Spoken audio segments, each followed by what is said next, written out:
Part 4, Lost, Career. Chapter 31, Dallas. Adam sat at the table in his apartment, eating spaghetti. He felt as if he was the luckiest person alive. He accepted the perfect job. Working in the environmental field in the Dallas-Fort Worth area was a dream. The furnishings were sparse, considering he had been working for 6 months. There was a table with 4 chairs, a mattress on the floor, television, and the bills. How did I get so lucky that the right job appeared like that? Then I moved in with my high school friend's sister living in Garland, Texas. Billy convinced me to take the typing in junior high school. I never imagined it would come in so helpful. And she'd kindly let me stay with her and her husband for 3 months to save money for an apartment. I owe them. I'm on my own and making it. Adam finished dinner and began washing the dishes. The sound of a helicopter, then a bright light moving past his window. And that's why I don't go out at night. There are many things to do around here, but it's not the best neighborhood. Probably why the rent for this 800 square foot apartment was so low. At least I'm on the 2nd floor, maybe a little safer. He worked the following day, falling into his new routine. Shower, dress, business casual. Drive to a parking lot near downtown. Ride the bus to the building where he worked. Walk past the security guard. Take the elevator to the 8th floor. Get coffee, then settle into work. He looked out the window, taking a sip. How am I here? I have an office with a window overlooking downtown, in an old building full of antique fixtures. Solid oak wood doors, original marble in the bathrooms. I know it's only a 3-year contract, but it's incredible. I'm looking forward to this overnight trip with Chris. She rarely gets into the field and has been with the company since the beginning. Those that know her say she has bad luck. I guess I'll find out. Adam, did you get the tickets for this afternoon? You got everything? Chris asked, walking to the office. I'm ready. Got my tickets, Adam said. I hope you don't mind me asking, but I've never been on a trip with you before. The others say you've got bad luck, so what's that all about? Well, that's me. I've had bad luck all my life. I don't know why, but I'm used to it now. It doesn't bother me. I've got to go to the EPA to get some files before I leave. Do you need anything? She asked. No, thanks. Well, I'll meet you at the airport then. This time it was an overnight trip to gather information, documents from local officials, talk to people, take photos of the site. Southwest Airlines was the airline of choice since they only flew to states connecting to Texas. That also happened to be EPA Region 6. Adam's frequent flyer miles were stacking up quickly. He was one of 2 safety officers for the company, and they required one of them to be at every sampling event. This meant more traveling than the others. Adam was traveling weekly and began to wonder why he was paying rent for an apartment. He parked his car in long-term parking and checked into the terminal. He'd been here so often he didn't need to look at the signs. It was habit. He even caught himself falling asleep in one of those hard chairs at the gate. Nevertheless, he was getting a little concerned. Chris wasn't here yet, and boarding would begin soon. There you are. I was wondering if you were going to make it, Adam said. I'm right on time. Unfortunately, there was a wreck and traffic light malfunction on the way here, but, everything worked out fine. Attention passengers on Flight 143 to Houston. There'll be a 15-minute delay on your flight due to a maintenance check. Thank you for your patience. Chris looked at Adam. Don't worry. This happens all the time with me. It's normal. She pulled out a book and began to read. Adam didn't bring a book and quickly became bored. He walked to the glass and looked at the plane parked at their gate. Part of the wing is missing. You say the plane just needs a maintenance check? Hey, Chris, come out. Check our plane at the gate. The tip of the wing's damaged, like it hit something. She walked to the window and shrugged. They'll get a new one. She sat back down and began reading again. Attention passengers on Flight 143 to Houston. There will be an extended delay. This plane is being taken out of service. A new plane is being located for your flight. Thank you for your patience. I'm starting to believe you about the bad luck. So you say this happens to you all the time? Yeah, people don't believe it until they see it for themselves. I'm used to it. She didn't even look up from reading. The plane arrived late, but the flight was uneventful. Adam figured that was probably the end of her bad luck until they arrived at the rental car counter. "I'm sorry, but the mid-sized car you reserved isn't available. Would a van be okay?" Chris answered. "That'd be fine." The drive to the hotel was standard. It was late, and they would have to wait until morning to gather information. They grabbed their luggage and walked to the hotel's front doors. Chris ran face first into the doors and almost fell. "Are you okay?" "I'm fine." She pulled herself together and tried to enter through the automatic doors. Unfortunately, the motion sensors would not recognize her. The doors remained closed. She tried several times. They would not work. "You go first." Adam stepped to the doors and they opened. "I really thought you were kidding about the bad luck, but those doors wouldn't open for you." "They never do." They checked in and headed to their rooms. Adam wondered how she could stay so positive with so much negativity around her. He doubted he could do it. He flushed the toilet. It didn't refill. More bad luck. He called the hotel desk and asked about the water. He was told it was a water main break. They didn't know when the water would be restored. He called Chris and suggested an early and long dinner with the water being out. Chris didn't get into the field much, so getting to know her was nice. Her primary job was finalizing reports, and she needed a little more information on her current project. It was company policy that there be a minimum of 2 people on each trip, so Adam was the extra person for Chris. Unfortunately, the water main break was not repaired until the following day when they checked out. They arrived at the site and began documenting.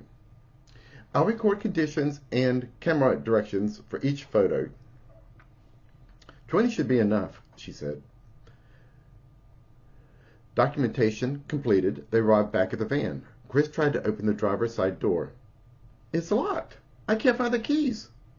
"Mine's also locked," Adam said from the passenger side. "I can see the keys in the ignition. We're locked out." Chris said, "I've had this happen before.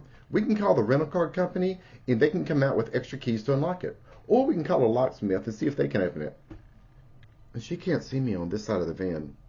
I'll try shoving some energy at the electronic lock to unlock it." Adam focused his energy from his body into a ball in his hand, then hit the lock on the door. He pulled on the handle, and it opened. "It's unlocked, Chris." "How did you get it unlocked?" "I got frustrated and hit the lock. The electronics must be loose or something, and it unlocked." "Well, that's the first one for me. Something lucky." The remainder of the trip was ordinary, but made Adam wonder. "I've heard of karma. Is this a karma thing? Chris and I are opposites. I have this crazy good luck and can influence things. She has all this bad luck. I've got to figure out how that works. There's a half-price bookstore near my apartment. Maybe they have books on this stuff." Adam was in a big city with a good career path. Now he could focus on his crazy little world. If Adam could not find some information in the Dallas-Fort Worth area, he wouldn't find it anywhere. He had a plan. Chapter 32. Witchcraft. It did not take Adam long to discover that he could find anything in the DFW area. All you had to do was look. His best find was the half-price bookstores. Customers could sell, buy, and even trade used books. The range of topics seemed never-ending, and the books were constantly changing. The store itself felt alive. It was another one of those lucky, or perhaps guided, events that got him an apartment this close to the bookstore, shaped like a wooden ship. You entered through a lower ramp with thick ropes as handrails. Inside, there was a second level with an open center area. His crazy little world was hooked, and he loved it. Adam was a regular at the bookstore. The staff got to know him and kept him informed on new books fitting his interest. Adam figured it wasn't easy for them to keep track because no one else seemed interested in the same books he was, just now discovering. Adam would look up from reading, and another month was gone. It was easy to pick up a couple of books and keep them in his work bag. When he was stuck waiting on a delayed flight, he would be reading. Reading on the plane. Another week-long sampling event. Then in the hotel at night, he would be reading. Another month has gone by. The first books to grab his attention were on unidentified flying objects, or UFOs and ancient aliens. They had all the headline-grabbing pictures, but there were 2 other reasons. First, Adam recalled his childhood and floating through the roof. There were others there doing something to him. He couldn't explain it. but some UFO books said this kind of thing happens. Second, he had an odd memory of piloting a conscious spacecraft that could shift dimensions. He always believed it was just a teenager's fantasy of wanting to escape, only now he was not so sure. Nevertheless, he wasn't going to dismiss it just because he didn't understand. That was his life. That's why he's trying to learn. Adam didn't just read, he consumed. He read everything the bookstore had to offer on UFOs. Excellent new possibilities appeared, but this subject isn't really what he felt he needed. His crazy little world dealt more with psychic stuff than with UFOs, so those books would be next. So much traveling, planes, hotels, eating out, sleeping in airports. The months blurred together, broken by one book ending and another beginning. Adam had finished many of these books and left the office for lunch. Today he would walk the tunnels under downtown to a favorite Chinese eatery. I don't know what to make of these psychic books. They all focus on testing, like using cards with symbols or debunking. Only a few have what seem like real examples of telepathy. There's even less on precognition, and even that seems random, like they can't control it. None of them talk about these entities or lost souls. Nor do they talk about influencing people or events. Adam finished eating and was walking back to work, above ground this time, crossing the Dallas area rapid transit rails, feeling a little disappointed that he didn't get the answers he wanted. Whoa! What is that? Adam stopped. Not an entity nor a lost soul. There's something else here. He stood on the sidewalk and looked around. There. A man was across the rails on the other sidewalk about to turn a corner. That feeling was coming from him. Something familiar. I can feel him. He's like me. The man stopped, turned, and looked directly at Adam. The man smiled and nodded. Adam nodded back. Then the dark train passed between them. The man had turned the corner and was gone. He's gone. He felt it too. He's like me. There might be other people out there like me. I got more confirmation from that nod than from reading all those books. Only one person in a city this big. There must be others. Time to expand my reading. I need to figure this out. That evening, Adam went to the bookstore and started a new topic, this time on witchcraft. The UFO stuff is exciting, but doesn't help me control this side of myself. Same with the psychic books. They talk about old testing methods, but nothing about dealing with what you have. But on the other hand, witchcraft is about intention and control, so maybe there's something in those books. The books were interesting and full of colorful rituals. It wasn't the rituals Adam found terrific. It was the concepts and ideas behind them. This was something he could relate to and understand. It's just like Eric told me in college and proved in that strip poker game. Then I did it with this job and so many other times since. It's all about having an intention, making it real, letting it become part of your world. I think I'm beginning to understand. It's like when I fought the dark entities, creating these intentions and thoughts. These thoughts become solid and can make things happen. Witchcraft uses rituals and objects to help solidify these thoughts, to help convince themselves it's going to work. People praying are doing the same thing, performing a ritual to turn thought into something tangible. But I don't have to convince myself. I know these thoughts become real. It's my life. Adam felt he was onto something.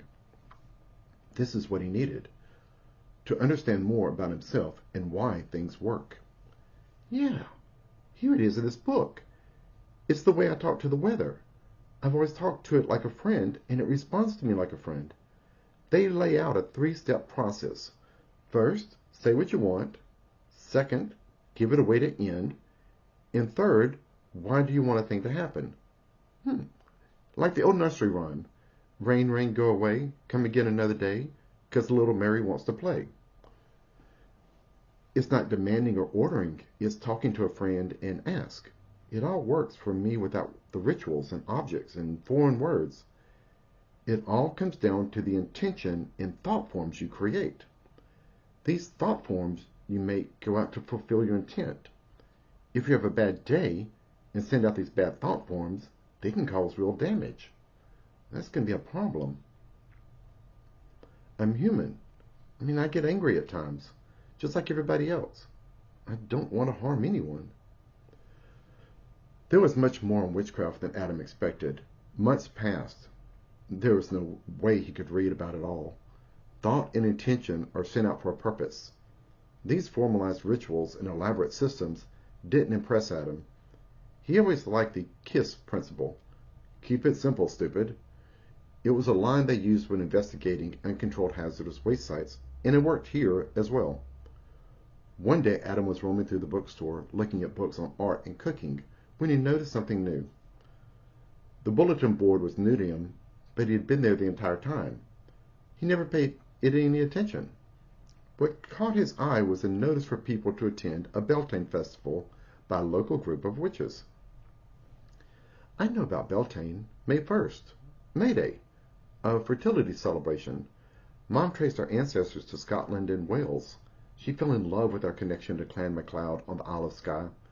Going there for one of the clan parliament gatherings was special. I wasn't as fascinated with Castle Dunvegan, but I was caught up in the story of the fairy flag. It was from another world, and its power could only be used 3 times. Yeah, me and Celtic beliefs. Seems we have a connection. I'm going to go to this Beltane festival. Adam pulled a tab with a phone number to contact. He called and confirmed it was open to the public.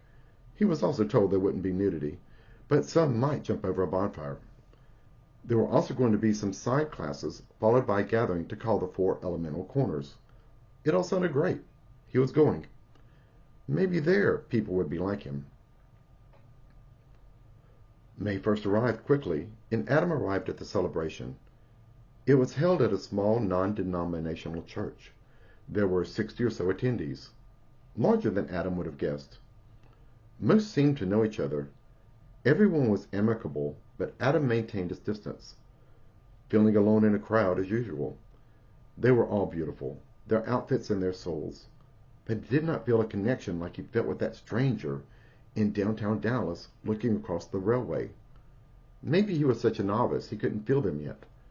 Perhaps it would take some time, so he decided to stay for the entire evening, ending at midnight with a bonfire burning. Classes were being held simultaneously.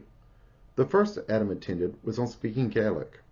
A great lesson, but Gaelic did not come naturally to him, and a single hour-long class could not impart basics.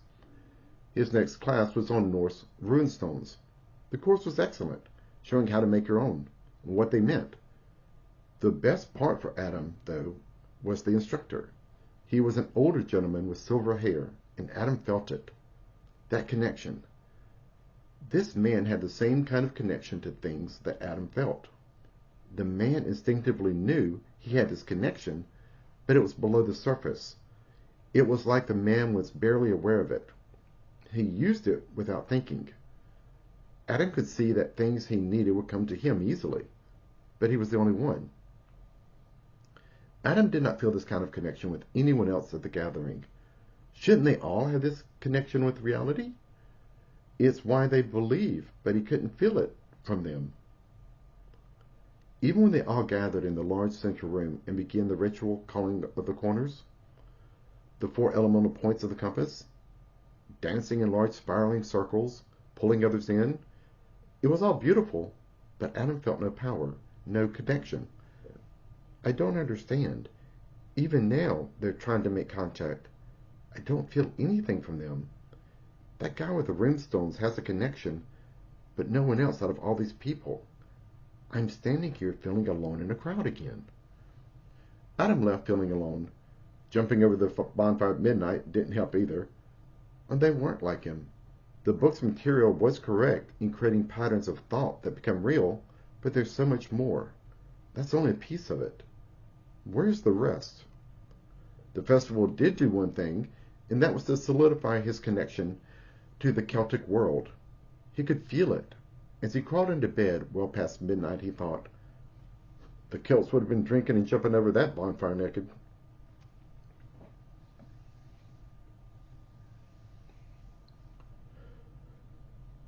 Well, this is a new book I've not seen, and it details these entities, summoning them. Some demonic. some benevolent. I dealt with these kinds of things, then got crushed by one of them. My etheric side is barely standing. I can't fight or help them right now. Maybe this is a different way of doing it. I didn't have anyone to show me how. I just did it. I'll see what I can learn about these circles of protection and summoning. I'll give that a try and see what happens.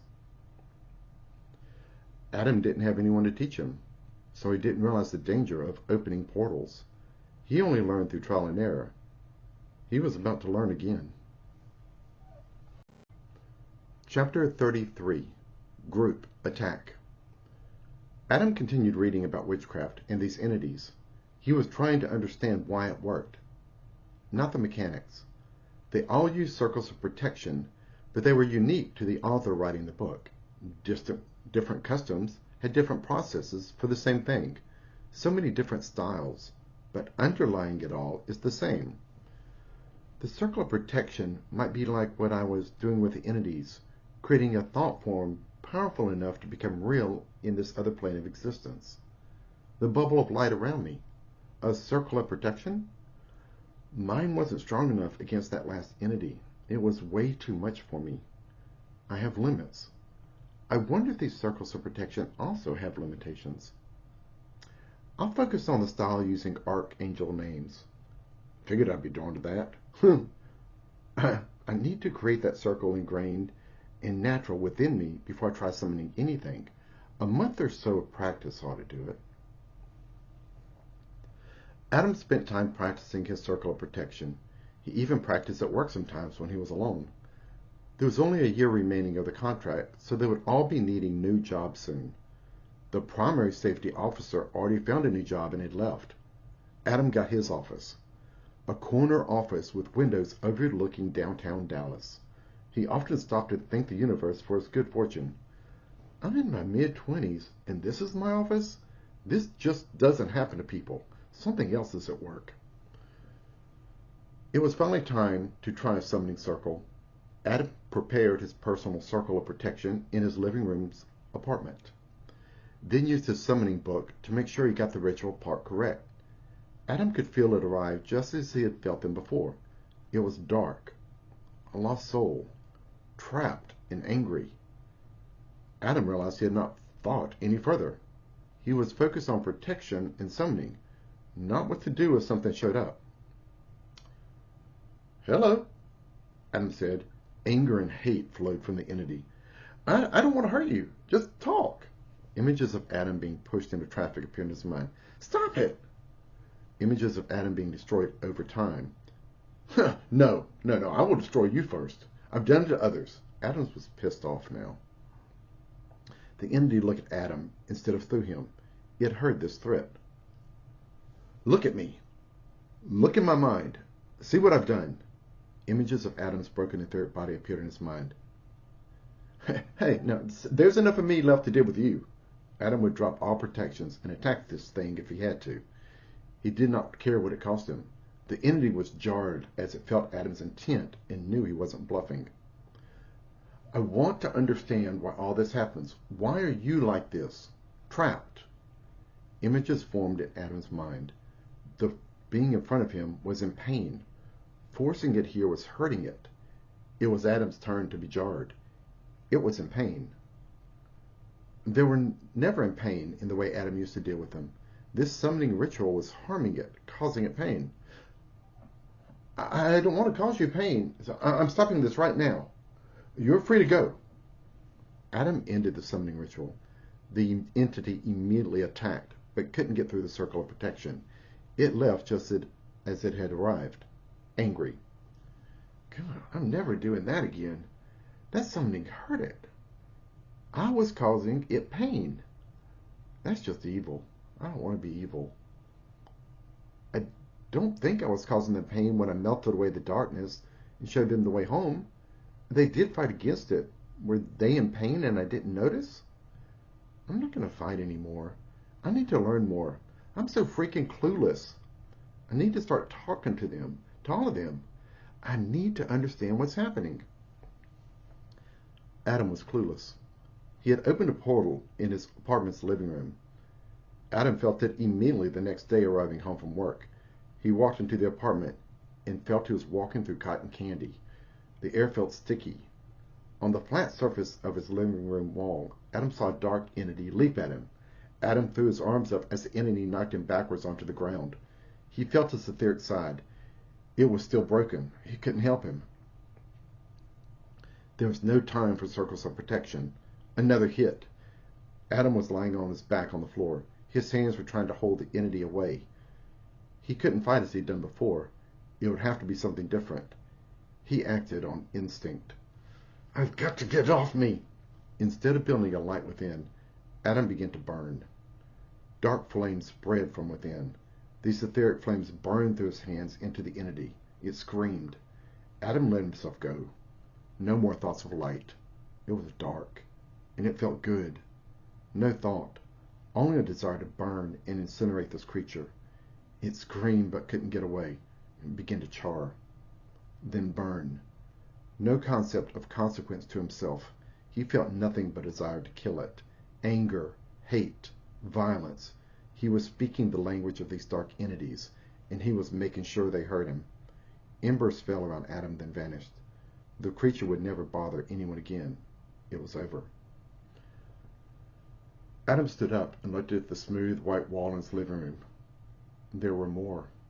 He could see them, waiting, hesitant. He caused them to pause, but for how long? Turned out the weeks were just as long. Every day there would be entities sneaking around, moving things, changing electronics. A wheel came off a car and nearly hit him as he walked down the sidewalk. The park and ride bus broke down, making him late for work. A dozen homeless people attacked him as he left his job. If they could not attack him one-on-one, then they would try to annoy him to death with their poltergeist-like actions. He had to stay aware, otherwise he might be pushed into traffic. Then the group attacks began. Adam had finished eating and was watching television. He sensed something coming through the smooth living room wall. It was 4 entities. Shit! He couldn't attack, only defend. So many at once, keeping him off balance. His broken etheric side was not able to handle this much onslaught. Adam could only form a ball of light around himself and let them keep attacking. He couldn't stop it. Maybe he could survive long enough that they would give up. It was another long night curled up in a bubble. Almost no sleep. Their attacks never stopped, even in his dreams. They followed him to work. Adam trying to concentrate on reports and safety procedures for the upcoming sample events was difficult. Trying to keep his light protection up, warding against these attacks while pretending nothing is happening. Doing his job, chatting with coworkers, while this other side of him is being attacked right before them. He'd gotten pretty good at this part, pretending everything is normal. They never saw anything out of the normal. It's too much. God, the dark entities have locked onto the apartment or something. They keep coming in groups and I can't stop them. I gotta move out. I don't know what else to do. The entities are attacking every night, and the neighborhood feels more dangerous. His job was ending. All the signs were there for him to move. That's it. I'm moving to Arlington, Texas. It's between Dallas and Fort Worth. I could find a job anywhere in the DFW area and still reach it from this central place. Plus, everything fun is there. 6 Flags, a water park. It's a huge entertainment area. It'd be a lot of fun. I'm going to move as soon as possible. Adam found an apartment in Arlington and moved by the end of the next month. It was everything he'd hoped it would be. Easy access to all the big entertainment venues, excellent restaurants. The apartment complex was even secured by automatic entrance gates.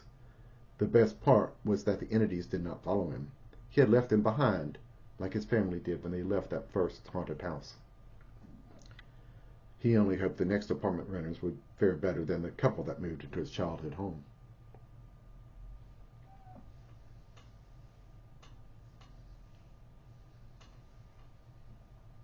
Tara, it's nice to hear from you. It's been a long time since you, Billy, and I ran around together. I got lucky and was able to stay with his sister in Garland while saving money for this apartment. Now you call. What have you been doing? Well, I got a job as a medical receptionist at the hospital, and I bought a small house. I'm still in West Monroe doing the same things. Why don't you come out here and visit? There's a big office Christmas party next month. Our contract's ending, and they decided to have a big blowout at a fancy hotel. It should be a lot of fun. You could stay the weekend. I hadn't planned on anything other than a phone call, but why not? I've got time. I'll be there. It sounds like fun. I'll get the details later. The weekend is set, though. It's going to be great seeing you again. Adam couldn't help thinking about the changes happening so fast. Like the interview for this job at the airport. So unusual and fast. It's happening again. The new apartment. The big Christmas party as the contract came to a close. Needing a new job. Then Tara called and would be staying the weekend. Take another step. Keep moving forward. Chapter 34. No Job. Tara said, I can't believe I'm here, dancing in a big gold ballroom at a Christmas party in Dallas. It's the same for me, sometimes, wondering how this happened. So many coincidences coming together. But, I'm still glad we broke up from dating all those years ago and allowed ourselves to explore other relationships, to see what's out there. Yeah, I didn't much like what I found out there. This doesn't have to be your only visit. You should come more often. Just get out of that town. You might even decide you like the big city enough to stay. Who knows? Tara grinned. It wasn't just the party that made her smile. It was a deep friendship coming back to life. Adam felt it also. He had shared part of his crazy little world with her long ago, and she didn't run away. She accepted it, but didn't understand. She was around when that entity, energy, or whatever came into him, and his eyes changed colors. She saw it, and did not run away. Someone to accept him the way he was. She didn't need to understand. All she had to do was be herself, and that was enough for Adam to love her. Have you been putting out resumes? Tara asked.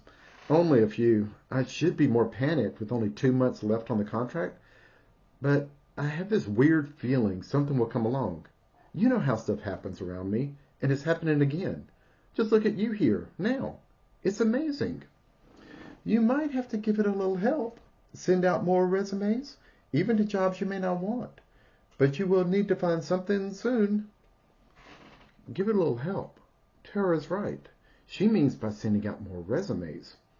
But I can try what I did before when getting this job. Create an image, an idea of what I need, and push it out there. Know it's real and let it happen. You're right. I'll get more serious about it. This was something Adam could do anywhere. As they danced, Adam built images of finding the perfect job. It's tailored just for him. Then accepting it and being happy. Adam allowed those new thoughts to flow around him. He was dancing as his new reality unfolded like music. I got a job offer, but I'm a little unsure about it. Adam overheard Chris talking to her boyfriend on the dance floor. I'm sorry, Chris. I overheard your conversation. Did you find a job? I'm still looking for one. Maybe you can give me some tips. Can Tara and I join you at your table? Sure. They sat down and began talking. It just came up. I did not send out a resume, so I don't have any good job hunting tips. My father has a job at Bell Helicopter and said there's an opening in the safety department. They announce those jobs internally first. And since he works for the company, he saw it posted. It'll probably be weeks before it goes public. He asked me if I wanted to apply for the job, but I really don't want to work at the same company as my father. You sure you don't want the job? That's a major company. How could you not want it? Chris shrugged. Working in safety is not what I want to do for the rest of my life, so no, I don't want the job. Do you mind if I apply for that job? I'd love to work there. You'd be a good fit. It's a safety job, and you're the only safety person here. You'll probably have all the skills they're wanting. I'll start doing research into the company first thing in the morning. Is there a way you could get me a copy of that internal job posting from your father? It would help me customize a resume to the job. Yeah, I'll get that to you. Also, you know Helen that works in records? She's moving to Oregon to be with her husband at the contract end. Her husband used to have your job in this company, 2 people back. He left here and went to work for Bell Helicopter in their safety department before moving on. She knows you, It might be able to get you a second-hand reference through her husband. He knows the people at Bell Helicopter and could put in a good word for you. Adam laughed. Helen's going to be my new best friend. I can't thank you enough, Chris, for this information. I owed you anyway. You don't owe me anything. Maybe not, but there was that one overnight when we went information collecting and you saw my bad luck. Remember the hotel water shutting off? After that, my luck changed. It's getting better. I don't know why, but I attribute that to you.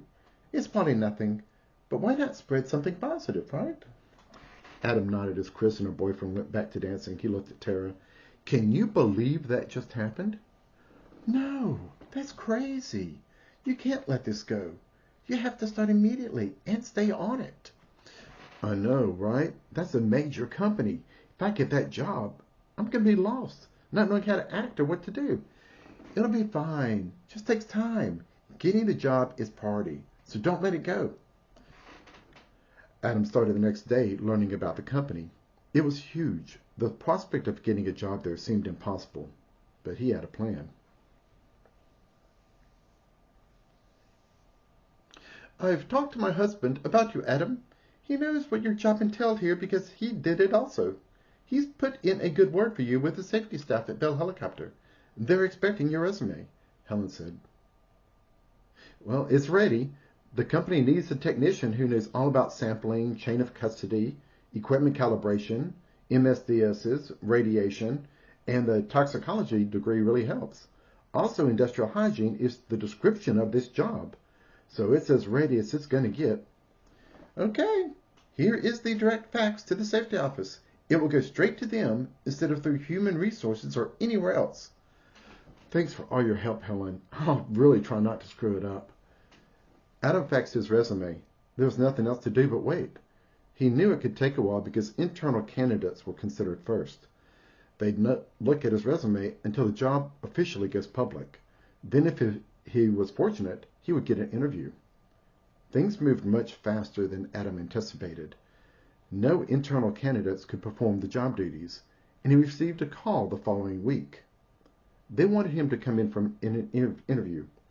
During the call, they brought up benefits, but Adam barely heard any of them. He only needed to get the job. After that, the rest would work itself out. Adam was ready the day the interview arrived. He had practiced driving the route several times already. He knew where to park and to sign in at the guard gate. It was a secure facility with military helicopters. A lady arrived to guide him to the safety office. The entire safety department consisted of 5 people that included the secretary. He would be the 6th if accepted.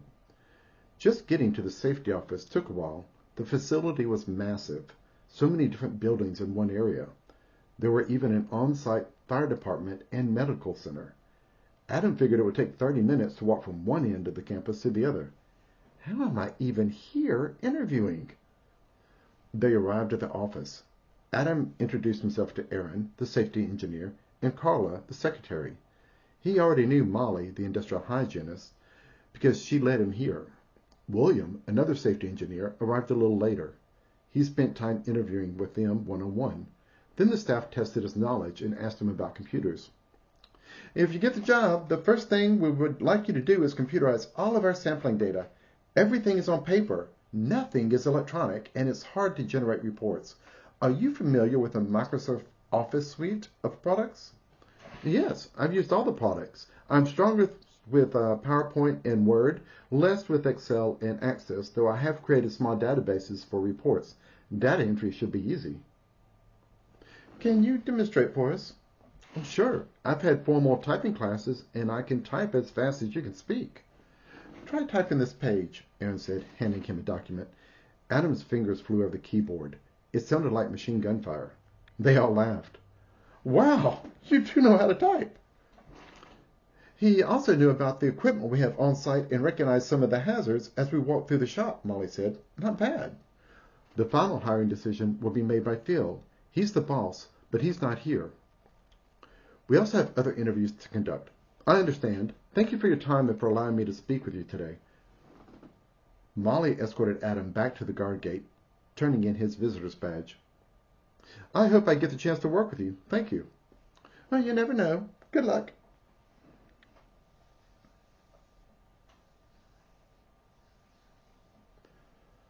Adam was in the middle of a week-long sampling job with 5 others. They had returned from eating dinner. Adam finished giving their full-face respirators a deep clean. It had been raining all day and they needed extra care. Parts were lying around the room drying when the hotel phone rang. It's 9 at night. Who's calling my hotel room? Sitting on the edge of the bed in his underwear, he picked up the phone. Hello? Is this Adam? Hello? Adam, this is Phil from Bell Helicopter. I'm sorry, I missed your interview. I hope you don't mind me calling you so late. Not at all. Anytime's great. How did you even know to find me at this hotel? Just a little bit of tracking, not hard. I wanted to know if you're still interested in the job. Yeah, absolutely. The benefits are amazing. You would start out with 3 weeks of vacation, many holidays off, and a matching 401k plan to start. The pay's not that great, but it goes up quickly. The benefits and experience more than compensate for the initial low pay. Phil continued to discuss pay, benefits, and more job duties, and it all sounded incredible to Adam. But income still didn't matter. It was all about getting the job. Well, Adam, do you want the job? Yes, I'd love to work with your team at Bell Helicopter. All right, then. We will be getting with you at a more decent hour and schedule a start date. There will be a new hire orientation first, but you got yourself a job. Thank you. I'm really excited to be part of the team. Have a good night, Adam. We'll be seeing you soon. Adam hung up on the phone and fell backward on the bed, putting hands to his forehead, saying out loud, What the hell just happened? It happened again. A perfect job. First, an interview and job offer in an airport, then sitting in my underwear on a hotel bed. That shit just doesn't happen. Adam informed his co-workers the next day at the job site. They were stunned and repeatedly asked how the hell he managed to get that job. Adam had intentionally not said anything about the job to his co-workers. He needed this job and didn't want more competition than necessary. It worked. He had landed the position of a lifetime. Chapter 35, Starter Home. Adam asked, You still glad you decided to move in with me and get out of that town? Definitely. The things to do never end. The people are so friendly. The waiters at the restaurant even smile at you. Is there something you like best about me being here? Tara asked. Adam laughed. Besides the sex? Yes, besides the sex. I like you being you. We were good friends before moving in together. We know everything about each other, no secrets. You know about my crazy little world and are okay with it. I love you for all that, just being you. It's why I asked you to marry me. We were meant to be together. You feel it too. Yeah, I feel it too. Even when we were teenagers, I felt it. I guess we're turning into a kind of family, moving in together, about to be married, and now looking at buying a house. I still think it'll end up being that one with the angry renters. You know, the one where the owner couldn't sell it because of them, and then suddenly they changed when we toured the house. It just opened for us on the spot. The price is great, probably due to the difficult renters and 2 sets of train tracks behind the house. That'll be some constant noise, but it's a starter home. Got to start somewhere. By the way, how is massage school going? I like it. It's really detailed.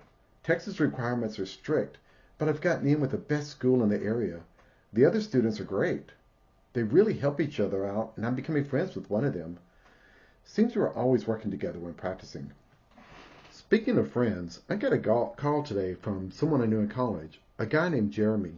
He was in the gang I hung around drinking. Turns out he and his wife live in the area, about 30 minutes away. They want to meet up for dinner or something. How about this weekend? Sounds fine.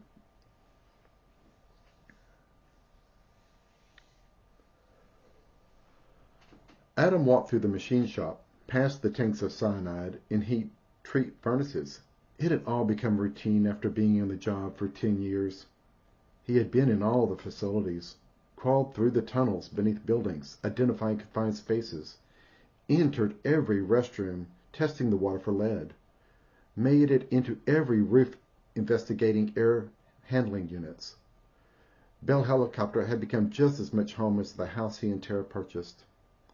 I never thought I could feel this comfortable working in a corporate environment across 3 shifts for such a complex company.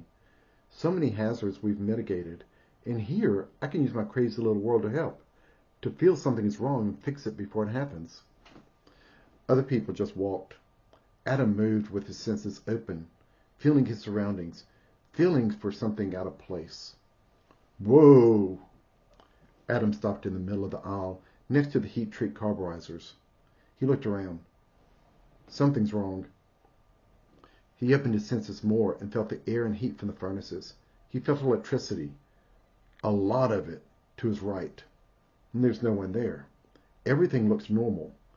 The carburizers are working fine. Adam moved closer. It's here. He glanced around. No one's watching him. He held his hand near the electrical outlet on the pole next to the aisle. Electricity. Too much. Something is very wrong here. Adam stood there moving his hand around the outlet, feeling it. Something is wrong with this outlet. I need to find an electrician.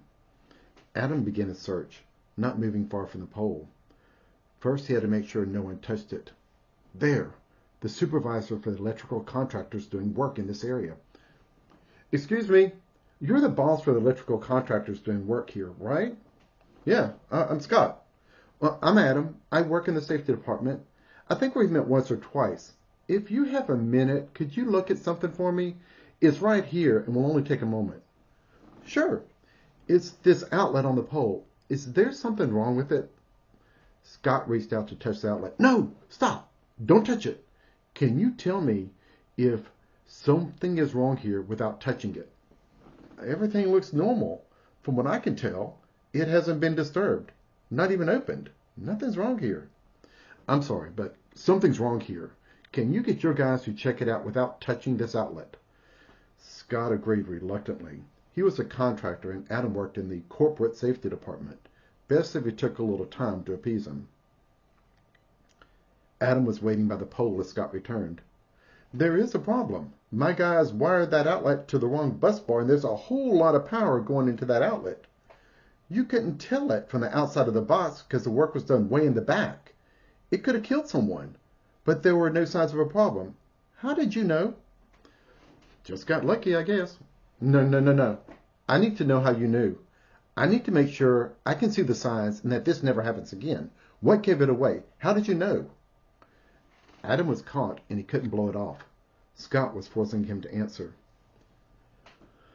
I have to be honest with you. I didn't see a problem. I felt it. It's a kind of weirdness about me, feeling electricity, knowing when some things might be wrong sometimes. I wish I could help you identify these kind of problems, but it's just a strange thing I do. Scott shook his head as if he had heard about people doing strange things like this before. It wasn't the answer he wanted, but it's the only one he got, and he accepted it. All right, I understand. We'll get it fixed. Thanks. Do you mind if I come to you for small issues that I feel like this? Things that I feel might turn up something? Okay, as long as it doesn't take up all my time. A few times here and there will probably be okay. All right, I've got to go. Thanks, Scott. I really appreciate what you're doing, Adam said, walking away. He accepted it, and I can come to him for some minor electrical problems, get them fixed on the side. He didn't run away. Adam arrived home after work and told Tara about what happened with the electrical outlet as he stood in the backyard. He told her everything. She didn't understand it, but accepted it. No secrets. That's crazy. I'm glad no one was hurt, Tara said. Now there's at least one other person out there that knows about the weirdness that is me. Do you mind if I play with your weirdness a little? You sexy thing. You want to play with my weirdness? No, not sex. Later, maybe. I was looking at the clouds, and they're really moving. It'd be amazing to see a tornado form. Do you think you could do something like that, make a tornado form? I don't know. I could ask. Adam looked up at the clouds. They had been his friends for a long time, and he liked talking to them. Do you mind forming some tornadoes so my wife could see? Nothing harmful. Thanks if you choose not to. Whether you do or not, I'll always love you, and thank you for being there. There! The clouds are spinning. Is that a tornado forming? Tara asked. Yeah, that's a tornado forming. Another one. Over there. And there. As they watched, 5 tornadoes began forming all around their house. Two dipped closer to the ground. Tara ran in and turned on the television. It confirmed 5 tornadoes forming right around them. They moved back inside to continue watching the news. One tornado took off some shingles from a nearby Baptist college. Another snapped a single treetop, then vanished. Nothing harmful. Tara looked at Adam as he shrugged. At least he could share it with her, even if she didn't understand. No one did. It's always going to be like this. A good life with this shadowy past spiraling around it. But it worked out so well today at work. Maybe I should use it more. Not be afraid to do whatever I want with it. Chapter 36. Stress. Adam said, "It's so much work. I was hired to do sampling as an industrial hygienist across 3 work shifts. I expected job duties to expand the longer I worked at the company, but I didn't expect this much work.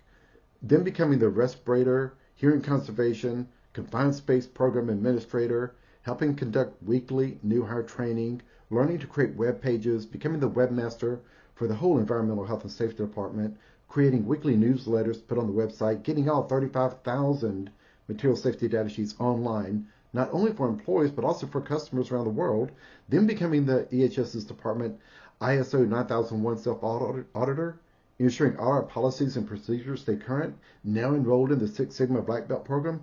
I'm doing all that, and now I'm dedicated to the Composite Center, where I have a new boss. I have 2 bosses now. I think it's driving me to drink." Jeremy said, "Nope. Remember that you were drinking when we got back together here in the DFW area? How many years has it been now? 10? 15 years? Each of us drinks a minimum case of beer every weekend. So, nah, you were drinking plenty before this." You're right, Jeremy. It's nice having a best friend to drink with and complain about work. I really look forward to those weekends when I'm not on call. How are things between you and Carol? Not good. Carol named her new car Freedom. That tells me she feels trapped and wants out of the marriage. I'm a meat and potatoes kind of guy, and she's more exotic. Wanting to stay in college forever learning. Traveling the world is part of that learning experience, but my job as an aircraft mechanic is limiting. I get 2 weeks of vacation that I have to take during the summer planned shutdown. I don't even get to choose when to take vacation. The money's great, but I'm stuck going between work and home. She wants to get out and travel. I'm sorry to hear that. Is there anything I can do to help? Let me know. I don't think there's anything anybody can do to help. I've suggested marriage counseling, but Carol's not interested. She's just looking for a way out. At least we never had children. Children, yeah. It's finally sinking in with Tara that she can't have children. Something her mother took caused Tara to have cancer lesions that had to be scraped off during her teenage years. The scar tissue won't allow cells to attach, and the latest round of in vitro trials failed. I knew we would not have children long ago, but she held out hope. This last round, the doctor was really blunt with her, and it's finally sinking in that it's never going to happen. That sucks. I don't know about sucking, but it sure can get messy.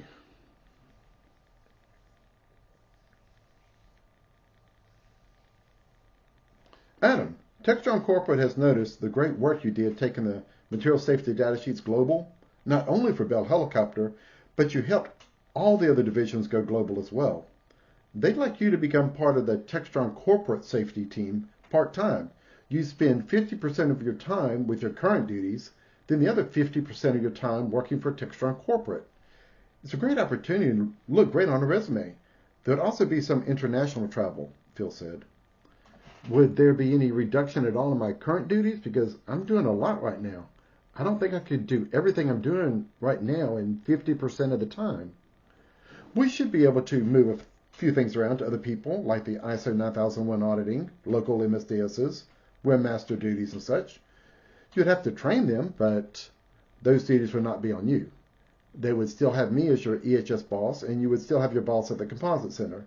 This would add a third boss at Textron Corporate, and you'll have to keep track of hours charged per contract worked. It would be a great experience. I'd like to do it as long as someone could take over some of these jobs I'm currently doing. Great. I'll get things started with Textron Corporate. You already know everyone there and all the different divisions since you've been helping them all along. It's a continuation of what you've been doing anyway, but now it's going to be official. Well, sounds great, Adam said. Adam worked an hour over tidying up a few things before the weekend. It was dusk as he was driving home. Rush hour on these back roads was over. He was stopped at a red light letting the traffic cross with the green light. I'm wondering if anyone will take over some of my duties. No volunteers to do extra work. I feel that I'm going to be doing this additional training, so others will take these jobs, but nothing's going to change. There's a flash in Adam's mind as he watched traffic cross in front of him. Images of a wreck, him being rear-ended. The images were immediate and overwhelmed everything else. Now! Adam learned not to panic when fighting entities. He knew not to panic when responding to emergencies at work. Adam didn't panic. He reacted by throwing the car's 5-speed manual transmission into neutral, removed his foot from the brake, and leaned back fully into the seat, ensuring his head was on the headrest. Images of drunk people surviving veteran wrecks flashed in his mind. He let his body go completely limp and was hit from behind. Adam knew he had been rear-ended, but didn't know how bad. He was confused, trying to figure out how to get out of the car. The driver's seat had broken from the car frame and was thrown into the back seat with Adam. He was trying to maneuver his way out from the back of the car. Finally, he made it out and checked himself. Nothing broken. Not a scratch. But he couldn't think ahead more than a few seconds. He was stunned. His safety training took over.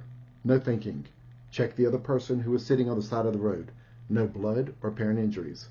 Other cars stopped and people were checking on them. Adam started documenting. It's what he did on all incidents and emergencies at work. Document everything. Are you okay? A lady passing in front of him when he was rear-ended had stopped. She was shaking. Adam still couldn't think. There were no physical injuries, so he said, Yeah, I'm okay.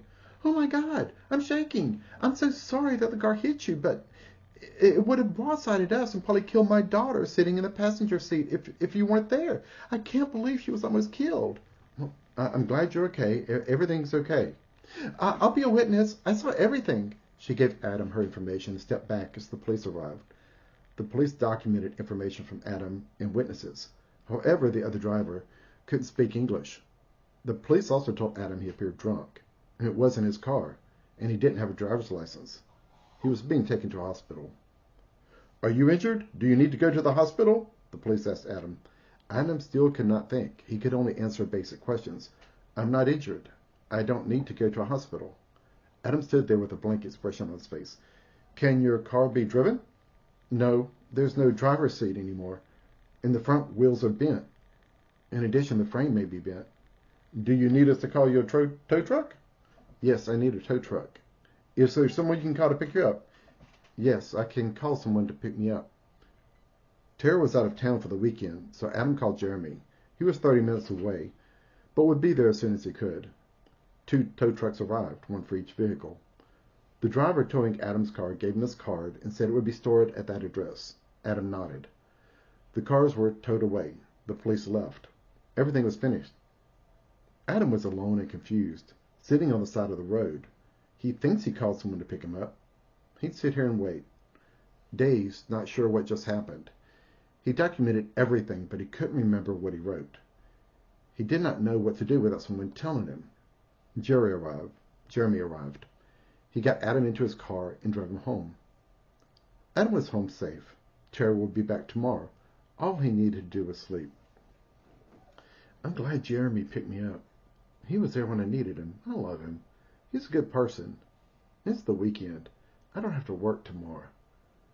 We're going to need a new car. Some thought was returning as Adam fell asleep. His final thoughts were of the moment before the wreck. I came out of that wreck without a scratch.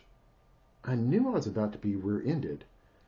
That voice was yelling, now. How did I escape without a scratch?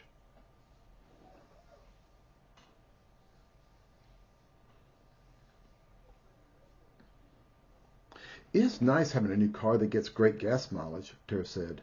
This 2-door Toyota Corolla is going to work out just fine. That is great. It always comes down to practical when we buy a big ticket item. It's nice to dream and fantasize about things, but we're too practical. I guess that's why that lady at work called me an invisible realist, Adam said. What's really nice is having enough money saved up to pay for it in full. You know how I hate debt. We send a lot of extra money for the monthly mortgage payments on the house. and keeping the credit card paid off.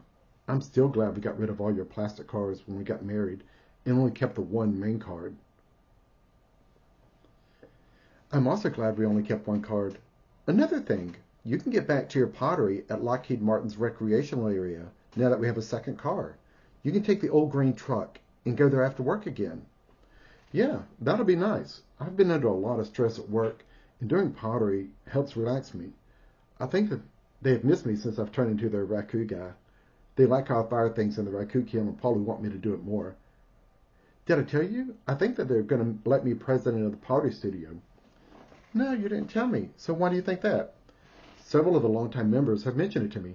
They like me taking meeting notes as secretary and including them in the monthly newsletter. They like that I'm not part of a clique and treat everyone equally. Plus, they know I work. And it's like every other organization. 10% work, 80% just ride along, and the other 10% cause problems. It's the same in the North Texas section, American Industrial Hygiene Association, the NTS-AIHA. I'm doing those newsletters and being the secretary writing minutes. 10%, 80%, and then the other troublemaker 10%. Don't be surprised if that professional organizations ask you to be president as well. That's how it happens. They find someone who works and end up just giving them more. And you're probably right. I guess we'll find out. Chapter 37, Falling. Adam said, I need to sit down in the sun for a minute. This hangover is too much. I need a minute. All right, sit here. We're going to be in the chainmail booth over there. We'll be back in a bit, Jeremy said. Adam sat on the bench in full sunlight, closed his eyes and looked up to the sun, feeling the sun's energy coming into him, filling him and melting away the hangover. We're back. How do you feel? Tara asked. Fine. The hangover's gone. What? Just like that? Like the sun is recharging your batteries or something? Carol asked. Just like that. Recharge your batteries. I'm fine now. Let's go see the mud show. I think it's about time for it to start, Adam said. So there, he said it out loud. Just a hint of his crazy little world. He still had not told his best friend and drinking buddy, Jeremy. He couldn't. It was crazy.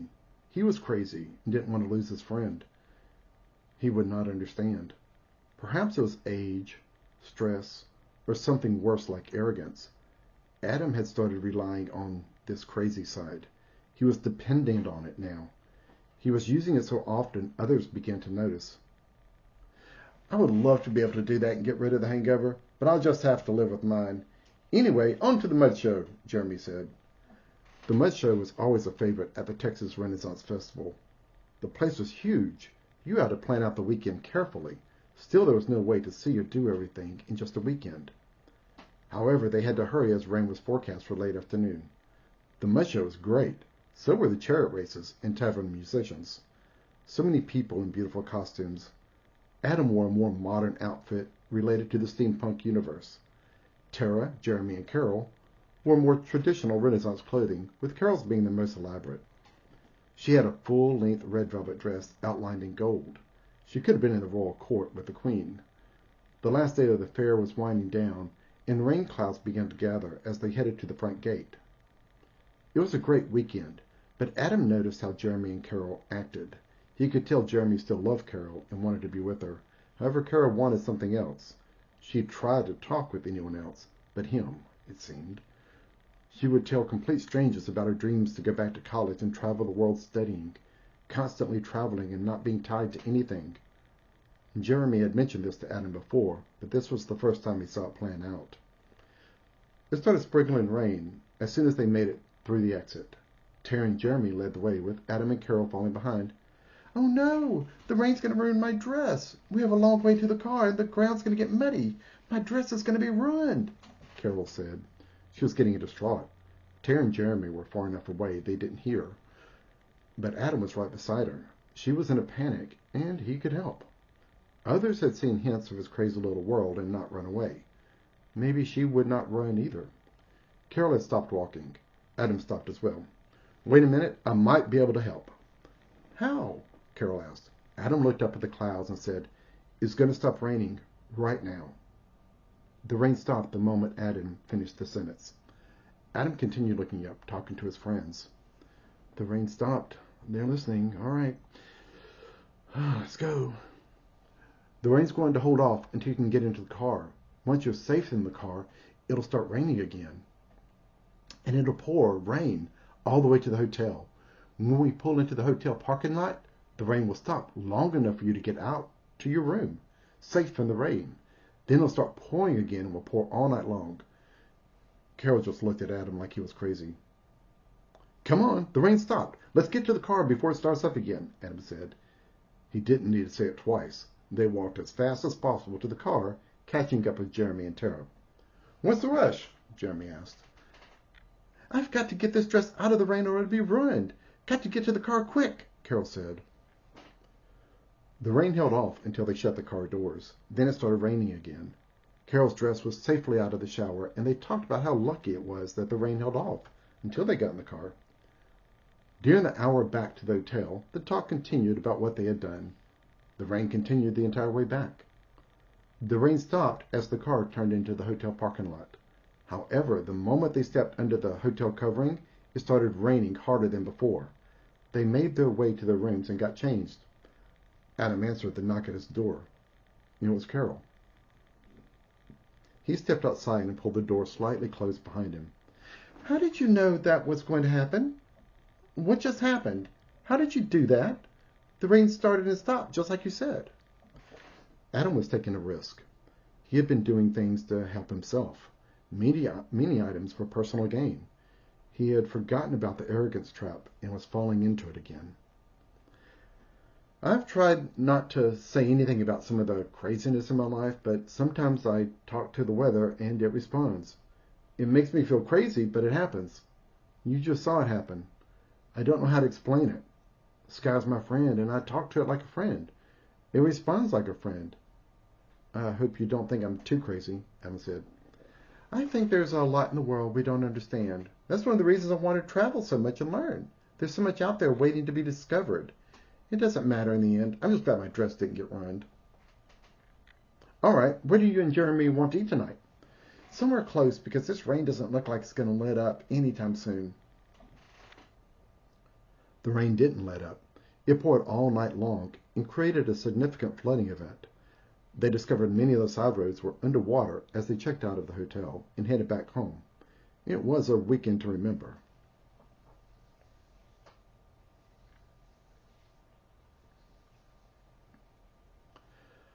Adam was sitting in his backyard drinking alone. He knew drinking alone was a bad sign, but he was stressed. Adam didn't want to be around anyone. He just needed to think about everything happening in his life. He felt trapped, and the job was too much work. Yet the pay and benefits kept him there. His co-workers were the best in the entire DFW area, also becoming president of their respective professional organizations. The Occupational Health and Safety Administration, OSHA, even recognized them as professionals caring for the safety of the employees. They were on a first-name basis with OSHA staff, not because of problems at the company, but because they hosted annual conferences with OSHA. The meetings included safety professionals throughout North Texas. Adam had just helped coordinate the latest conference, as he was now the president of the NTS AIHA. I don't know how anybody can keep up with all this work. I'm relying heavily on my strange abilities and barely keeping up. President of this professional organization, president of the pottery studio, 50% of my time dedicated to Textron, and the other 50% to my other two bosses at Bell Helicopter. I thought other staff would take over some of my job duties, but that's not really working out. I've been training them for a while now, but they're not catching on. The environmental person I've been preparing to take over the ISO 9001 auditing backed out, so it's just me again. It's too much. I need a change, but I can't leave. At least the house is paid for. Throwing every bit of extra money at the mortgage allowed us to pay it off. We no longer have any outstanding debt other than a credit card. So why do I feel so trapped? Maybe I'm feeling depressed because Jeremy found out Carol saw something else. Then the divorce. I'm trying to be there for him, but I don't know what to do. He's drinking more than ever, and it's only making things work. I love him and want to help. Wait. Yeah. I do love him. Shoot, I'd have sex with him if it could make things better, but it won't. I only realize now, after all these years, that I love the guy. Adam looked at the beer in his hand. And here I am, doing the same thing, drinking and making things worse, not knowing what to do. The phone rang. Hello? Hey, Adam, it's Jeremy. Just feeling a bit down and like a friend around. Can you come over? Sure, I'll be right over. Adam got in his car and drove to Jeremy's house. Jeremy opened the door. Come on in. You want a beer? Sure. Jeremy went to the kitchen and handed Adam a beer. Then he sat on the couch next to Adam. You want to talk about anything? Adam asked. Not really. Just didn't want to be alone. I'll turn on the TV for background noise, but I'm not really interested in watching anything. All right, Adam said. Adam felt a bit uncomfortable, just sitting there next to Jeremy, not saying a word, with someone he just realized he loved more than a friend. They were on their fourth beer when it happened. Adam let himself feel this love. It was different than what he felt with Tara. Tara's love was forever. They were a part of each other and always would be. This, however, was passionate, physical. He could only relate it to the movies where he saw people do crazy things for love. He never understood that until now. It overwhelmed him. He reached up and touched Jeremy's curly black hair. He just looked at it, moving through his fingers. He felt a kind of love where nothing else existed. It lasted 3 seconds before Jeremy noticed and jumped up. I'm okay now. I think you should leave. Everything's fine. I just need some time to myself, Jeremy said without looking at Adam. Adam felt it coming from Jeremy. Disgust. Shit. I screwed everything up. All right, I'm heading out. Hope you get to feeling better, Adam said, heading out the front door. Jeremy never looked at him. It was the longest 30-minute drive home. I've really messed things up now. How can love mess things up? I'm so confused. The love I feel for Tara is deep and permanent. This love for Jerry was immediate and overwhelming, like in the movies. Is that what that crazy, passionate love's really like? It's scary and wonderful at the same time. Well, 3 seconds is all I'll ever feel of that kind of love. Adam's eyes filled with tears. He may have lost his longtime best friend because of love. It was something ordinary people feel all the time, but he was only allowed to touch it for 3 seconds. Long enough for him to feel what he was missing. 3 seconds. 3 seconds for a lifetime. He drove home feeling more alone than ever. That he was different from everyone else. He felt things differently than everyone else. He felt the disgust from Jeremy and knew it was real. He couldn't understand why people stopped themselves from loving others. It didn't make sense to him. The world didn't make sense to him. Chapter 38. Soul Shatter. Everything looked fine on the surface. However, Adam was tearing apart. The stress at work was too much. Then there was Jeremy, his best friend that he loved. His best friend only saw disgust when he looked at Adam. Adam felt it every time he saw him. Jeremy would call when he needed help, and Adam was there. But this help only went one way. When Adam needed help, Jeremy would not be available. When Adam and Tara asked Jeremy to go out with them for dinner, he would initially say yes, then back out at the last minute, saying he had forgotten to do laundry or something else equally trivial. They would make plans with Jeremy, and then with others knowing he would back out. It happened without fail throughout the past year. Something had to be done. Adam was riding in the passenger seat with Jeremy driving. He was feeling depressed again and just needed to be around someone. Adam agreed to hang around, but it was tearing him apart. Jeremy, there's a problem between us. You've been my best friend for a very long time. I love you, but I can't take it anymore. When you look at me, all I'm seeing in your face is disgust. Jeremy turned and looked at him. Adam saw it in his face and felt the emotion flowing from him. Truth. It was true. Jeremy didn't need to say anything. It was out in the open. He felt disgusted with Adam. I can't do this anymore, Jeremy. I've been there for you whenever you needed anything, and I've seen the disgust on your face. Whenever I needed something, you're not available. You back out at the last minute when we ask you out. We just can't be friends anymore. You need to be away from me and move on with your life. And I need the same thing. I think it's for the best, Jeremy said. Take me back home. Adam's eyes filled with tears as he pulled into his driveway. This is it, Jeremy. We need to cut this friendship off sharp. I don't want to see you or hear from you again. It's the right thing to do. Goodbye, Jeremy. Goodbye, Adam. Adam did not turn to see him drive away. He just walked into the house and put his head in Tara's lap and began to cry. She was waiting for him on the couch because Adam told her what he was about to do. Even if she knew what to say, Adam couldn't hear it. His soul was shattering. Adam saw it in his mind and felt it in his heart. His soul breaks apart like pieces of a puzzle. First love, hope, breaking away. Then joy, caring, hate, anger, laughter, and even the ability to smile fall away. Pieces of him flying out into nothingness. All emotions gone forever. There was almost nothing left, only this shell of flesh. His head was lying on Tara's lap. She was still here, but love had broken away. It was gone. He didn't feel love anymore. Not for Tara. Not for anyone. The stress from work, and now this. It was too much. Feelings from that first round of suicidal depression when he was a teenager returned. He wanted to die. God hates me. I'm wrong. Jeremy will be better now that I'm out of his life. Everyone will be better if I was out of their life. I'm not like everybody else. I'm the thing wrong with the world. I'm a mistake. I want to go home. Home's not here. Not anywhere in this existence. What's wrong with me? I need to kill myself and get out of here. It'll be better for everyone. Tara will be sad if I kill myself. How do I kill myself and not make her sad? That was Adam's last thought as he cried himself to sleep. How can he kill himself and not make her sad? It was his first thought upon waking.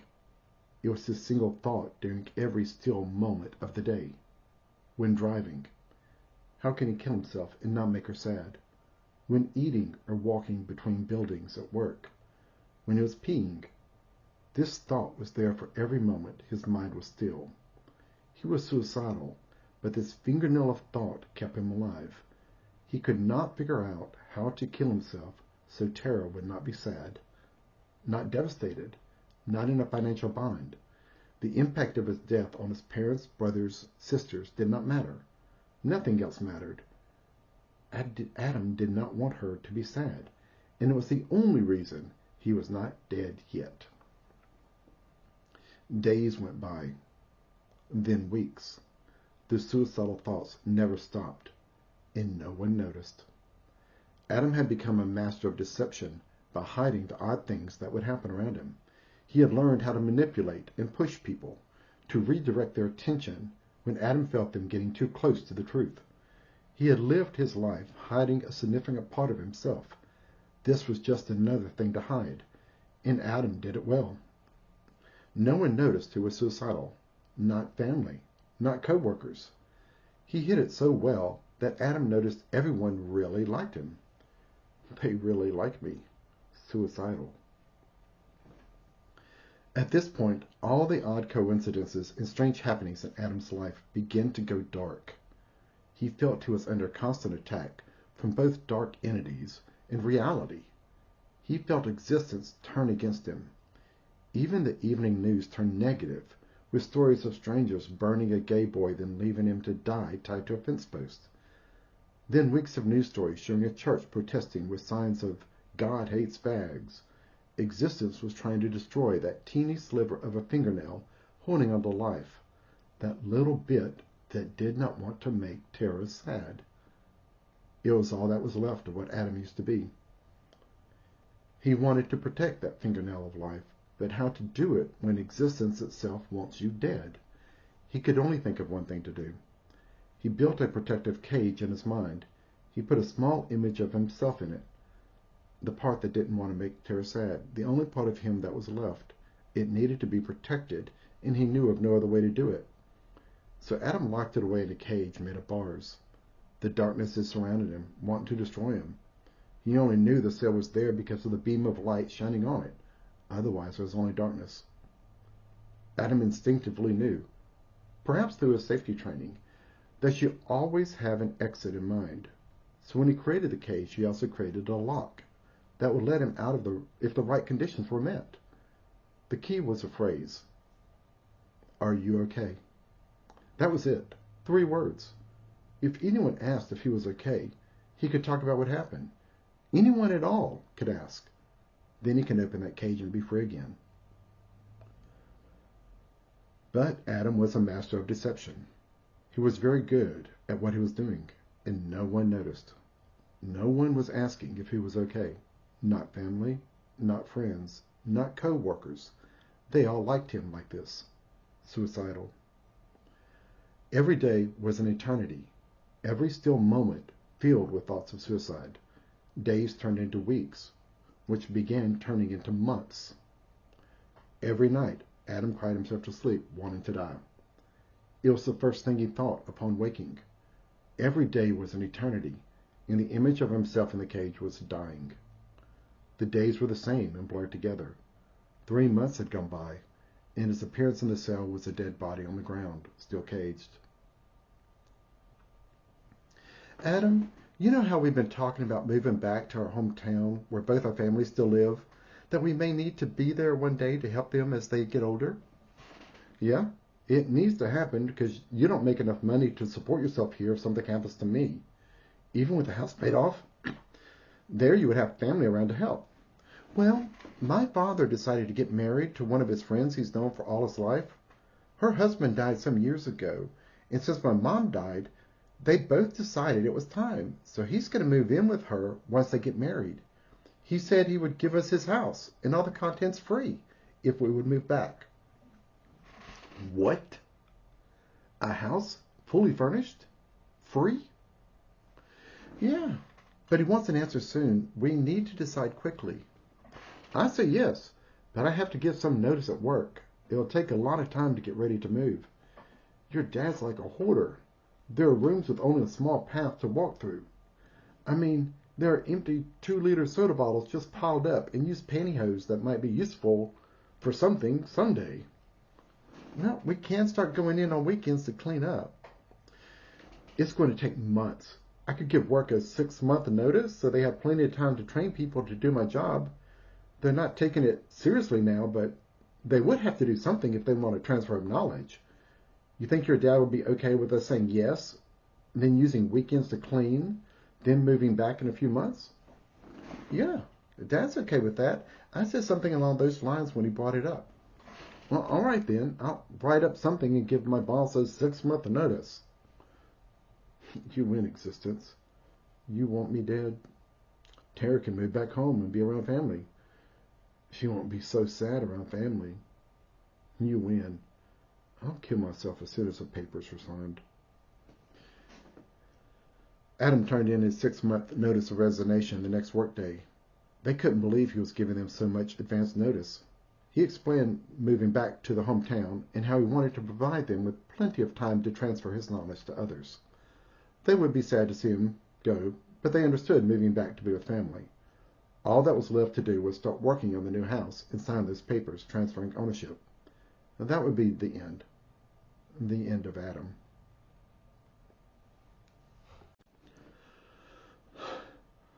Chapter 39, Intervention.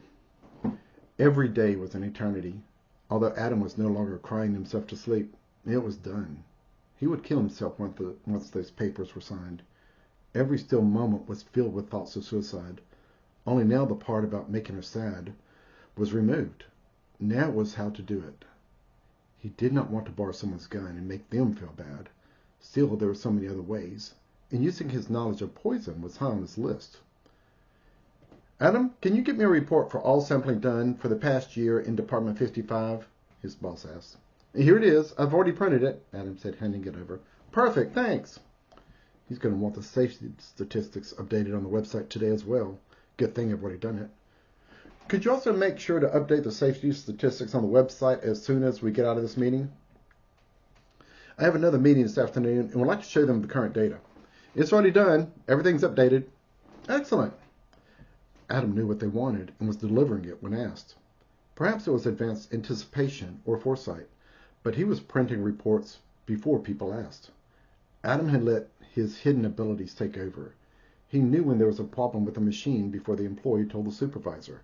Adam would drive to work on weekends knowing when and where they needed a confined space permit issued. He would be there when they called. It was too much work for one person, but he was keeping up. not only keeping up, but excelling. He figured he did not need to hide his crazy little world much anymore. He would be dead soon and it wouldn't matter. One more thing before we end the meeting. I'll be taking on a full-time position with Textron Corporate. Your new boss will be Peter Simpkins. He's been making himself known within the Textron family, and they decided he would be a good fit in this position. The changeover will happen in a couple of weeks. Every day was an eternity for Adam. Eventually, 2 weeks went by, and the new boss arrived. Adam knew instantly the moment he met Peter Simpkins. Mr. Simpkins had new ideas, and he would want to implement. New bosses always had new ideas. Until then, it would be business as usual. Again, the days turned to weeks, then into months. Every day is an eternity. Every still thought on suicide. The dead body in the cage in Adam's mind had turned to dust and blown away. There was an empty cage and a beam of light surrounded by darkness. That is, until the cell rusted and disintegrated, then blew away. Then there was nothing left except a beam of light showing that something used to be there. Throughout the 6 months since his soul shattered, Adam had been waiting for someone to ask if he was okay. That was all he needed. For someone to ask, "Are you okay?" It never happened. He was too good at what he was doing. He had been working more than ever, bringing work home and logging in remotely, working from home late at night and on weekends. Anything to keep his mind busy and off suicide. He had 3 more months left, then it would be over. Adam didn't know it yet, but people noticed. When Adam left work driving his old green truck, it was Friday rush hour. The truck was a 5-speed manual transmission, like all the automobiles. Simple to work on since there was no electronics. It was a drive home like any other for the past 6 months. A still mind and thoughts of suicide. Driving the back road through the river bottom. Plenty of traffic during rush hour on a Friday. A small bridge crossed the river before the road took a left connecting to the main 4-lane street. Adam was just about to reach the bridge's center when he lost all steering control. His steering wheel spun freely, no tension, as if it was not connected to the truck. His truck drifted left into the oncoming traffic. So this is how I die. Adam opened and let go. Unfortunately, he had no steering control and had drifted into the middle of oncoming traffic. He was within feet of a head-on collision on a bridge over a river. He didn't have time to press the brake pedal before some force grabbed his truck. There was no turning the wheels and driving back into the lane. Instead, his truck slid sideways against the tires into his own lane. The front wheels locked forward as the truck continued down the road. It was as if the truck was a toy and something simply put it back where it needed to be. His steering wheel was still spinning freely, but the front wheels remained straight. It was only now that Adam began slowly pressing on the brakes. The front tires somehow kept the truck in his own lane until Adam could reach the curve ahead. He let it drift off to the right shoulder as the road turned left. Then he came to a complete stop, safely off the road. What the hell just happened? How did that happen? I'm not dead. Why am I not dead? I shouldn't be destroyed. That's not possible. I've had strange things happen all my life, but not like this. This is something else. Why am I alive? Does something want me alive? Stop it. Focus. Handle the immediate first. Everything's okay. I'm off the road. Traffic's still moving. Why did I lose steering? Adam got out of the truck and crawled under the front end. The tie rods broke. They control the steering. I literally had no steering control. How did I get back in my own lane? How did the tires go straight?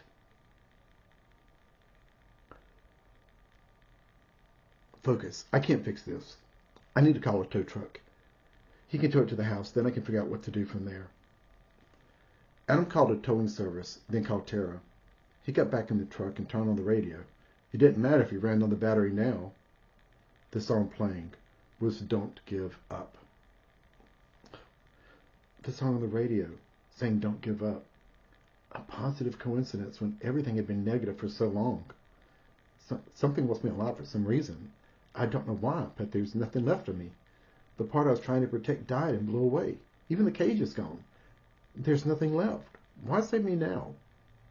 Did that part I was trying to keep alive need to die? What was it I was trying to protect? The same song on the radio continued to play with lyrics singing that he still had friends. Adam, hearing this, began looking around the world. There's something here that's still my friend. My friends are still here, but I was abusing them. Like Jeremy was abusing me. I was doing so much for personal gain, using this crazy side of me to keep up at work, to keep up with everything. Oh, God. Arrogance. It was all arrogance. I fell into that arrogance trap again and didn't even notice. It was all me. I'm so sorry. Adam looked around, grateful for finally realizing what had happened. The arrogance of it all, and he was genuinely sorry. The light is coming from the trees, growing brighter. Everything started glowing like it had done that day when he was a teenager, when everything changed. He was seeing this other consciousness like it was his first time. He smiled, grateful to still be alive. He would have to rebuild his life, but now with no foundation to build upon, there was nothing left. Wait. There is something left. The body and cage are gone, but the light beam is still there. It never left. I didn't notice it, but I couldn't see anything without it. So, I'll start rebuilding my life using that light. That'll be my foundation. The tow truck arrived sooner than expected, and it wasn't long before Adam was back home. Adam looked at the old automobile one last time before going inside. I know everything worked out for the best, but I'm never driving you again. Tara, I'm home. I'm glad you're all right. Why you said on the phone when you called? That's crazy. It's unbelievable. I can tell people, but no one's going to believe it. Something pushes my truck sideways against the tires. It's not possible, but it happened. There is some good that came out of it. What's that? It snapped me out of this depression I've been going through. That event was so extreme, so crazy, it jarred me enough. I think I can start putting myself back together. I'm happy something happened. I tried everything. There was nothing I could do. I know. I'm sorry. It was all too much. I got trapped and couldn't get out. There's nothing anybody could do. Whatever happened on that bridge was beyond human. And I guess that's what it took to snap me out of that depression. I don't know. Well, what do you want to do with the truck? Get rid of it. I'm never driving it again. It's ancient anyway, and we could use something reliable now that we're taking loads of furniture back to West Monroe. Well, that's true. What kind of truck do you want? Well, we'll need a truck with lots of hauling space, so I'm thinking something similar. Used, single cab, no electronics, large bed for hauling stuff in the back, with 5-speed manual transmission. We should look on the internet to find something in the Dallas-Fort Worth area. If we can't find something here, we're not going to find it anywhere. Right now, I just want to stop. Just stop and talk. Okay, let's talk. You know everything about me, about my crazy little world and how things happen, how I see things.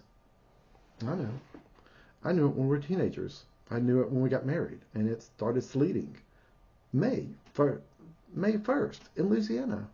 Fine sleet covered the ground as you pulled into the parking lot. Everything was white. I thought you might take it as a bad sign and change your mind and not show up for the wedding. Adam grinned. The sleet was so fine it sounded like cheering as I walked from the car to the church. I took that as a good sign. Tara smiled. Tara, I've told you everything. How there was so much stress at work, how I felt about Jeremy, destroyed me, cutting off that friendship. I didn't tell you how suicidal I was these past 6 months. It was all I thought about, but I think I'm okay now. I think I'd fallen into that arrogance trap again. I've been relying on these odd abilities to help for years now. To know where there's going to be a problem before it happens. To print reports before asked. To ask the weather to do certain things to make my day easier. I was using all of it to help myself. I remember you always said you never wanted to use any of this for personal gain. How you felt it was somehow wrong. That's right, except I was using it for personal gain and I didn't even notice. It was arrogance. Do you remember me telling you about fighting those entities long ago and how I became arrogant, then one crushed me? Well, I created an image in my mind of my human self in a cage. It disintegrated and blew away. There's nothing left. At least I thought there was nothing left. But there was a beam of light. I'm going to use that light as a foundation. I know it doesn't make sense to you. It's my crazy little world and just the way I do things. It's okay.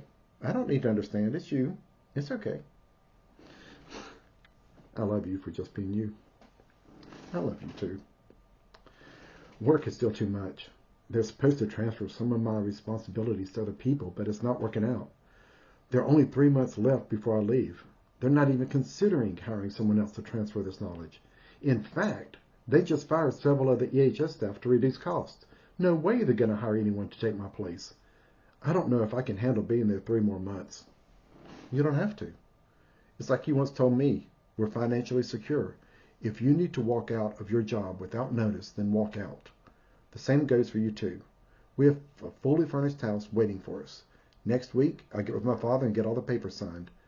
There'll be nothing left holding us here. You can just walk out anytime. Adam smiled at her. You're right. There isn't anything keeping us here.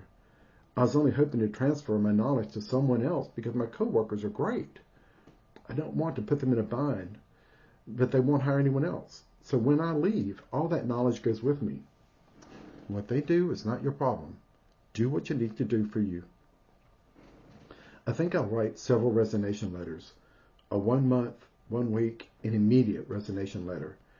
I keep all 3 on me. And if something happens, I can select which one is needed depending on the situation. I'm also going to start cleaning out my office. If I need to walk out immediately, clean up my computer files as well. That way, there'll be nothing more to do than walk out if it becomes necessary. Sounds good. Well, let's go out and get something to eat. I'll drive. You drive? That's an excellent idea. Adam smiled as Tara drove. It was his sense of duty to the job holding him here, nothing else.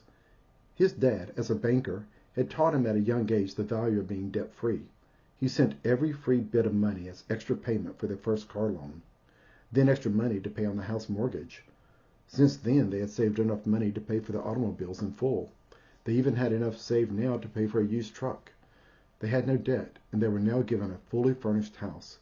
It needed a lot of work, like a new roof and central AC and heat, but they could use money from selling their current home for repairs. How does this happen to a person? I've been suicidal for 6 months and couldn't see all the positives. It felt the entire universe had turned against me. However, all these strange things about my life were helping me, and I couldn't see it. Like that time somebody cut my brake lines.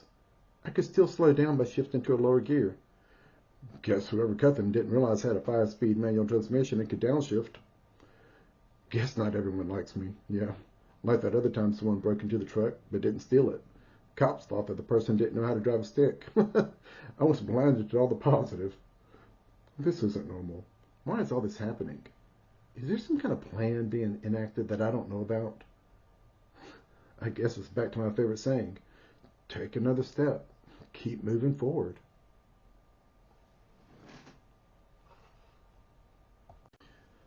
Chapter 40. Walking Out. Adam's mind had drifted. It was another 1 hour-long weekly meeting. Boring. At least it was almost over. Adam's mind drifted to his new truck. He was wrong in thinking there would be plenty to choose from precisely as he wanted. Turns out there was only one in all of Dallas-Fort Worth. A used Toyota Tundra, single cab, bench seat, no electronics, 8-foot bed with a 5-speed manual transmission. He paid cash in full. It was paid for and perfect. It was reliable, with plenty of room in the back to haul furniture. There is one last thing to do before we end the meeting. Last year, Operations created a program giving out a peer recognition award to those within their organization. Someone within Operations is nominated and is voted on monthly by all the workers. It's for someone they recognize as going well above and beyond all expectations within Operations. A few months ago, someone in this department submitted a name from Environmental Health and Safety. No one expected it to go anywhere because we're not within the Operations Department. Adam, congratulations. The shop floor workers voted for you to receive their peer recognition award, the director of EHS said. He pulled out a framed medal with brass plates on top and bottom, identifying Adam. He showed everyone, then handed it over to Adam as everyone clapped. Here are some of the things written that they recognized. You created the first intranet pages within the company. The first things you put out were our policies and procedures, which greatly helped operations managers and supervisors. Soon after, every department realized the value of what you did and began doing the same. Then you began creating safety newsletters that included weekly statistics, which again helped operations management. Then the shop floor internet kiosks were put in place so every employee had the same access. Then you put all the material safety data sheets online. Every employee could pull up material safety data sheets without requesting one. Then you helped create and computerize our safety training guides. Operations management can now print and use these training materials during their meetings. This was above and beyond because you put critical information at everyone's fingertips. The director laughed. I've had this on my desk for 6 weeks, and it keeps getting put off. This is probably the only time this has ever happened, where shop floor workers recognize someone outside the department and in the safety department. Normally, everyone hates the safety department. This is amazing. Congratulations. Well, thanks. I can't believe it. Co-workers congratulated him as the meeting ended. Adam couldn't believe what had happened. A person in the safety department received an award from operations. That never happens. This is the best thing I'll ever receive in my life. This kind of award from a company that's huge? They really like me. Then it hit him. I'm getting this award because of how I was during the suicidal months. They really liked me. Suicidal. It was bittersweet. He looked at the award again. It turned into another piece of paper in his mind. It was the best award he would ever received, and it was during the darkest months of his life. I'm glad it was held at the director's desk for 6 weeks. It wouldn't have mattered if he'd given it to me then. I can appreciate it at least a little now. Maybe one day I'll understand it more, but not now. Adam sat at his desk looking at the award. He had a severe problem. Adam couldn't appreciate it for what it represented. He was still trying to put together the pieces of emotion that had gone flying off during that soul-shattering experience. Yet he could see pieces coming back together as time passed. Hope slid into place. Empathy slid into place. The ability to smile and even allow himself to feel anger slid back in place. Perhaps this award would help appreciation slide back in place. He could see it all coming back together, pieces in the distance returning to help him rebuild his life. He could see all the pieces except for one. There was one piece missing. Caring. He had lost the ability to care. He could empathize with someone, but he didn't care what happened in the end. He could hope someone would not get injured, but he didn't care if they did. I've lost the ability to care. I don't care if someone gets hurt. I don't care if someone lives or dies.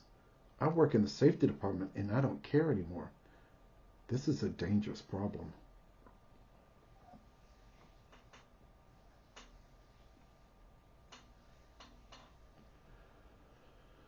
It was noon on a Thursday, and Peter had called for a half-day meeting. Everybody was to drop everything and attend. Something about taking the safety department in a new direction. He had ordered lunch for everyone, so it wasn't all bad. Not yet. It was time. Adam recalled a memory when he first learned of this new boss. Everything would be typical for a while. Then he would implement new ideas. That changeover was happening now. 2 hours into the meeting, Adam was becoming visibly agitated. He could feel it from his coworkers. They were noticing his agitation. 3 hours in, and he could not stay silent anymore. Adam spoke, his voice angry. Let me get this straight. You have laid out your new plan, what each of us needs to do to implement these fantastic ideas. Each person is being given duties equal to a full-time job. Yet, there's no reduction in current responsibilities. We have to build on the foundation we have now. Yes, we have to maintain everything we're doing now and build up on that. I was supposed to have gotten help with my responsibilities when I agreed to work for Textron 50% of my time. That never happened. I only worked for Bell Helicopter 50% of my time, and now you want to throw additional work onto my lap. I was hoping there would be a transfer of knowledge before I left, that maybe someone would be hired to take my place, but that's not going to happen, is it? Adam could hear it, gasps of breaths, mutters of astonishment in what he was saying. Don't worry, it's not that much. It'll all work out. Trust me. It'll be simple once you see how everything flows. Peter was calm and doing his best to explain. He continued outlining his plans. Adam had stopped listening. That's it. No more. I don't care about the impact on my co-workers when I walk out tomorrow. I've got that immediate resignation letter in my folder. After this meeting, I'll go back to my office and do some final cleaning out. There are only a few things left. No one will even notice. I'm out of here first thing tomorrow morning. A Friday. Perfect. Adam ignored everything except his drink for the remainder of the meeting. He made it obvious. His co-workers noticed, and Adam didn't care. Adam was the first one out the door as the meeting ended. A co-worker caught up with him, asked him, "Are you okay?" "No." "What's wrong?" "You'll find out tomorrow." Adam never looked at the person. Instead, he straightened out to his office and began cleaning a few main items. It all fits within his computer case. Nothing out of the ordinary. "Are you okay?" It's too late to be asking that question. An employee stopped Adam before he made it to the gate. "I got some things I need to go with you in the morning." "That's not going to happen." "Why?" "I'm quitting first thing tomorrow morning. No notice." "What? Have you talked about this with your wife?" Adam shot him a determined look. "What has she got to do with anything? This is my decision. I've had enough, and I am done." "Okay, don't get mad at me." Adam continued quickly out the gate to his truck. He told Tara as soon as he got home, and she understood. He could take as much time to himself as he needed, and then get the other house ready. They could also get a realtor and begin selling their current home. The following day, Adam was ready. He went to Peter's office as soon as he could. "Hello, Peter. Do you have a minute?" Adam sat down and pulled out an envelope. He handed it to Peter. "I resign immediately." "What?" "I resign immediately. Right now. No 2-week notice. Right now." "Why?" "I've had enough. I resign." "Wait here. I need to get the director." Peter returned shortly with the director of EHS. "Peter said you were resigning. Is that true?" "Yes, immediately." "Why?" "I'm done." "Why don't you take the day off? Think about it over the weekend. Don't make a rash decision you might regret later. Think about it." "No, I've made my decision. It's not changing. I resign. Now. Peter has my resignation letter. I don't care if leaving destroys this career path. I'm done with it." It was true, and Adam didn't care what happened to people anymore. They were both stunned. Everyone was going to be stunned. Adam had given them no warning, and he didn't care. There was nothing they could do to change his mind. It was done. "All right, it's going to take us a little time. We've got to figure out how to do this.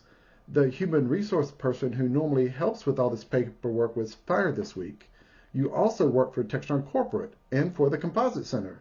So there are multiple things we've got to get you out the gate. Peter can go with you to clean out your office, and security will have to escort you out." "I've already cleaned out my office. Everything's done. Here's my laptop and my remote access drive. Here's my corporate credit card as well. There is nothing else." They looked surprised. All right. Wait here and we'll get your termination papers started." Adam waited for 4 hours. The paperwork was complicated. Finally, it was time.